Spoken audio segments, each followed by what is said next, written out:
Olá, tudo bem? Seja bem-vindo à segunda parte da resolução da prova de matemática da FAETEC do ano de 2022 para os candidatos à modalidade Curso Técnico Integrado ao Ensino Médio. Bora ver a resolução das questões de número 31 a 40. Continuando então a partir da questão de número 31, a FAETEC mencionou o segundo texto para os seus candidatos. Ana estava realizando cálculos envolvendo triângulos retângulos em uma aula de matemática. Em um exercício, a professora solicitou que ela calculasse a distância entre os pontos D e F, tal como na figura abaixo. Então nós temos a figura, observe que essa figura ela foi feita em uma malha quadriculada, a malha quadriculada ela está bem fraquinha, tá bom? E uma segunda parte da questão dizia o seguinte: sabendo que os segmentos FE e ED são perpendiculares e que FE mede 3 unidades de medida e ED 4 unidades de medida. Muita atenção para essas expressões aqui, ó. 3 unidades de medida, ele não falou 3 metros, tá bom, pessoal? E ED 4 unidades de medida. Então, ele quer uma conclusão com relação à distância entre os pontos D e F. Se traçarmos uma linha ligando os pontos D e F, nós vamos chegar à conclusão que o triângulo EDF é um triângulo retângulo. No texto, foi informado que o segmento EF mede 3 unidades e que o segmento ED mede 4 unidades. O triângulo EDF, ele é retângulo exatamente aqui, ó, no vértice E. Bom, para você que conhece triângulos pitagóricos, deve ter feito isso aqui sem fazer conta, não é? Mas, para você que não conhece os triângulos pitagóricos, nós temos que calcular essa medida FD aqui, tá bom? E essa medida FD representa exatamente a hipotenusa do nosso triângulo retângulo EDF. Então, eu quero calcular essa medida da hipotenusa aqui, ó. Ou seja, nós vamos utilizar o Teorema de Pitágoras. O Teorema de Pitágoras, ele diz que em qualquer triângulo retângulo, o quadrado da hipotenusa é igual à soma dos quadrados dos catetos. E os catetos desse triângulo retângulo são exatamente os lados 3 e 4. Aplicando, então, o Teorema de Pitágoras, vamos chegar à conclusão que a hipotenusa elevada ao quadrado é igual a 3 ao quadrado mais 4 ao quadrado. Na outra etapa, 3 ao quadrado, isso dá 9. 4 ao quadrado dá 16. Ao somar 9 mais 16, vamos obter 25.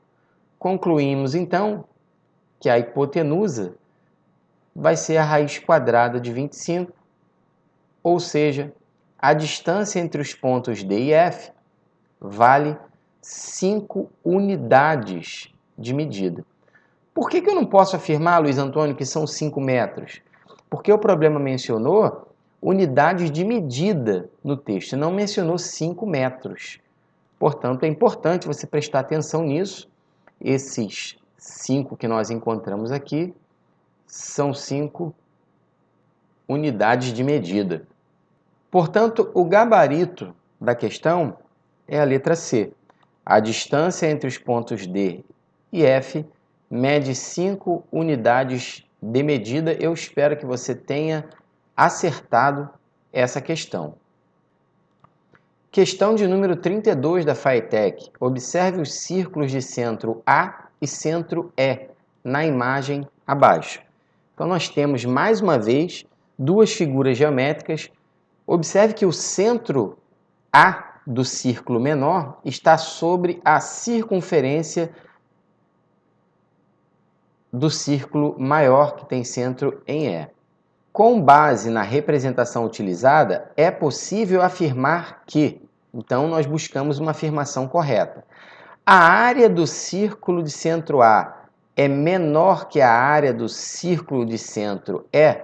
Essa aqui é que é a afirmação correta. Por quê, pessoal? Porque pensa comigo, a área de um círculo depende do seu raio. Então aqui ó, nós temos o raio do círculo maior, vamos chamar de R. E aqui nós temos o raio do círculo menor, vamos chamar de R. A área de um círculo é dado pela fórmula π vezes o raio ao quadrado. Então, a área do círculo maior vai ser π vezes R ao quadrado. E a área do círculo menor, vamos chamar aqui ó, a área do círculo maior de A1 e a área do círculo menor de A2. A área do círculo menor vai ser dada por π R ao quadrado. Então, você concorda comigo que se o raio de um círculo é maior, a área dele vai ser maior. Então, é muito intuitivo a gente afirmar, não é? Até o aluno que não conhecia muito bem a área de figuras planas, ele pode chegar a essa conclusão, que a área do círculo maior tem que ser maior do que a área do círculo menor, pessoal. E é exatamente isso que diz a afirmação da letra A. A área do círculo de centro A é menor que a área do círculo de centro E. É só você observar a figura. As outras afirmações, elas são falsas, tá bom? Questão de número 33. Na imagem abaixo, tem-se os quadrados GHAE e AKJI. Então, nós temos aí dois quadrados feitos também numa malha quadriculada. E o problema disso é o seguinte para a gente. Sabendo que a área do quadrado GHAE mede 1/4 da área do quadrado AKJI. Então, a soma da área dos quadriláteros representa quanto de área? Isso que o problema falou. Bom, vamos pensar da seguinte forma. Eu posso afirmar que a área do quadrado maior mede uma unidade de área. Vamos representar assim, ó, tá bom? Uma UA, unidade de área. Logo, a área do quadrado menor vai valer 1/4 de unidade de área. Você concorda comigo? Por que, Luiz Antônio? Isso está no texto, pessoal. A área do quadrado GHAE mede 1/4 da área do quadrado AKJI. Então, ele quer a soma das áreas, ou seja, nós temos que somar essa área aqui, 1 unidade de área, com essa área aqui, 1/4 de unidade de área. Então, vou fazer isso aqui embaixo, ó. Somando 1 mais 1/4, nós vamos obter o seguinte resultado: 5/4 de unidade de área. Pessoal, Luiz Antônio, como é que você chegou a esses 5/4? Regra prática da matemática que você pode usar aqui, pessoal. Ó, 4 vezes 1, isso dá 4. 4 mais 1, 5. Portanto, encontramos o gabarito dessa questão. A soma da área dos quadriláteros representa 5/4 de área. Questão de número 34. Um balde tem capacidade de 5 litros. Sabendo que o recipiente está com 25% de sua capacidade ocupada por geleia de morango, então há quantos litros de geleia de morango? Bom, pessoal, para resolver essa questão, você tem que calcular 25% de 5. E para calcular 25% de 5 é bem tranquilo. Basta você pegar o valor em porcentagem, transformar para a fração, 25% é a mesma coisa que 25 sobre 100, e multiplicar por 5. Ao efetuar essa multiplicação aqui, ó, 25 vezes 5, nós vamos obter 125 dividido para 100. Ao dividir 125 para 100, é muito tranquilo, isso dá 1,25. 1,25. Portanto, pessoal, nesse recipiente há 1,25 litros de geleia. Gabarito da questão 34, letra B.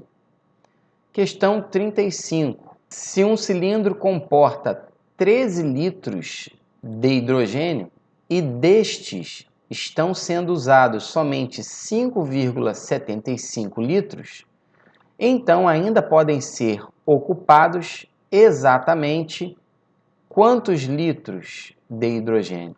Questãozinha bem tranquila também.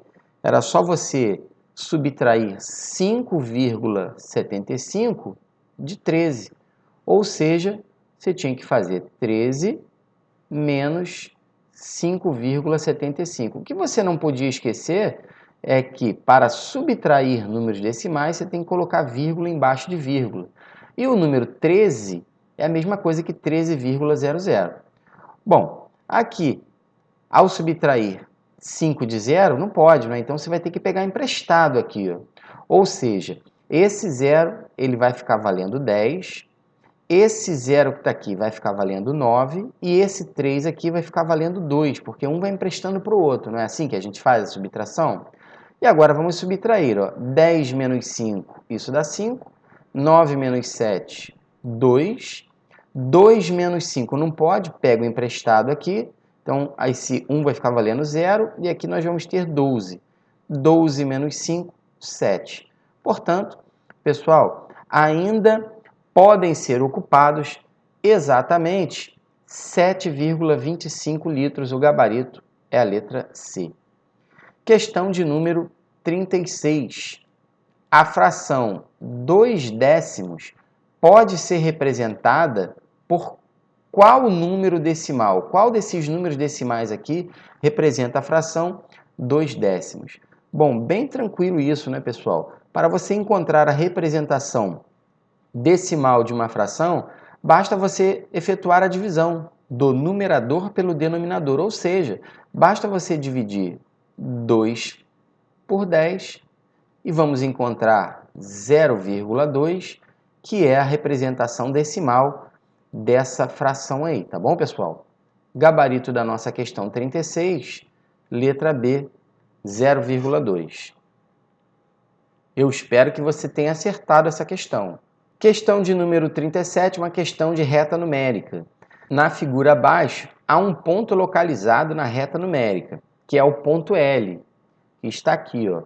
Com base no que está sendo visualizado, é possível dizer que o ponto L, ou seja, esse pontinho que está aqui, ele é menor que 2 negativos, é maior que 1 negativo, é maior que 1,5 negativo, ou é maior que 2 negativo?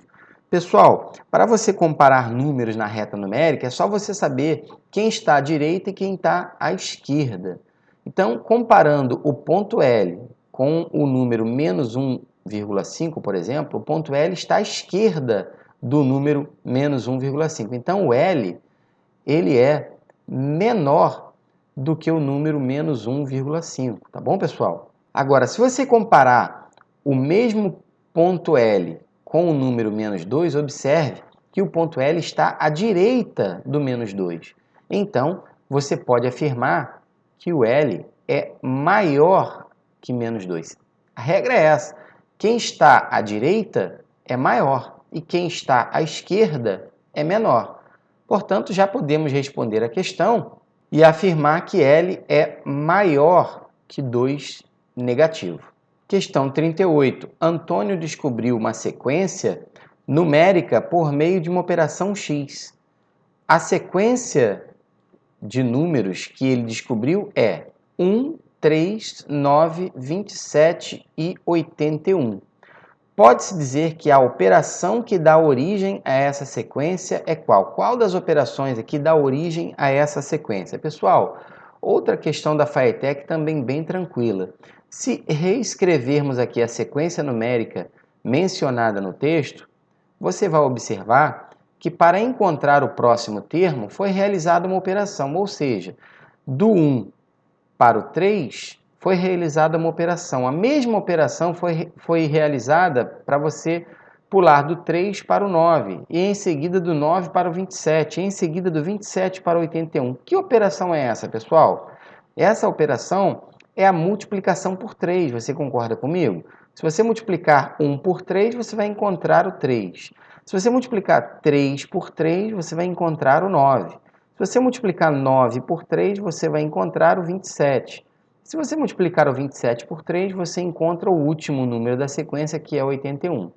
Portanto, a operação em questão é a multiplicação, o que nos faz concluir que o gabarito da questão 38 é a letra D, uma operação não indicada nas alternativas, porque olha as operações que aparecem nas opções: divisão, subtração e potenciação. Não é nenhuma dessas, ok, pessoal? Questão 39. Ângela fez a seguinte afirmação: as frações 1/3, 4/12 e 6/18 são equivalentes. Essa afirmação, ela é verdadeira ou ela é falsa? Bom, pessoal, para responder essa questão, você precisa saber o que são frações equivalentes. Frações equivalentes são frações que representam o mesmo número. Será que essas três frações representam o mesmo número? É bem tranquilo de você chegar a essa conclusão. Se você pegar a primeira fração, que é 1/3, pessoal, e você multiplicar numerador e denominador, ambos pelo mesmo número, suponhamos que esse número seja 4, você vai encontrar uma fração equivalente. Você vai encontrar a fração 4/12. Então, a fração 1/3 e a fração 4/12, elas são equivalentes. O mesmo raciocínio pode ser utilizado para você encontrar a fração 6/18, multiplicando numerador e denominador, dessa vez, ambos por 6. Que aí você vai encontrar a fração 6/18. Então, podemos afirmar que as frações 1/3 e 6/18 são equivalentes também. Logo, a afirmação correta é verdadeira, pois na segunda fração multiplica-se numerador e denominador por 4 e na terceira fração multiplica-se numerador e denominador por 6. Esse é o gabarito da questão de número 39. Na questão de número 40 e última questão da prova da FATEC do ano de 2022, dizia o seguinte: uma empresa renomada no ramo de salsichas gourmet está fazendo 45 anos de existência. Para analisar as vendas desde o surgimento da empresa, um sócio solicitou a um matemático que representasse em um gráfico o número de vendas de salsichas em milhões em função do tempo de existência da empresa em anos. A solicitação gerou o gráfico abaixo. Então, nós temos o seguinte gráfico representado. Está até um pouquinho apagado aí na sua tela, não é? A partir do gráfico, é possível afirmar que as vendas de salsichas dos 15 aos 25 anos da empresa foram crescentes? Vamos verificar se essa afirmação é verdadeira? Observe que no eixo aqui, horizontal, nós temos o tempo em anos. E no eixo vertical, nós temos as vendas de salsichas. Observe que do surgimento da empresa até um determinado período, o número de vendas foi crescente. Depois, um período, o número de vendas foi estável, tá vendo? Foi constante. Depois, o número de vendas caiu e, em seguida, o número de vendas foi estável de novo. O problema dessa questão é que no gráfico é difícil você identificar os números que aparecem no eixo horizontal. Não dá para saber se é 20, se é 25, se é 45 anos. Então, é bem possível que essa questão 40 ela seja anulada em função desse gráfico horrível que a FATEC colocou na sua prova. Agora, podemos afirmar que as vendas foram crescentes em um período, depois foram constantes, foram decrescentes num terceiro período, depois elas foram estáveis de novo, tá bom? E essas palavras aparecem nas opções, tá vendo? Aparecem vendas crescentes de 15 aos 25 anos, aparecem vendas decrescentes dos 30 aos 45 anos, depois aparecem vendas estáveis dos 30 aos 45 anos e depois, na última opção, aparecem também vendas estáveis de 25 a 30 anos. O problema é que você não consegue identificar os números que aparecem aqui, o número de anos de surgimento da empresa que aparecem no eixo horizontal. Então, é bem possível que essa questão seja anulada pela banca da FATEC.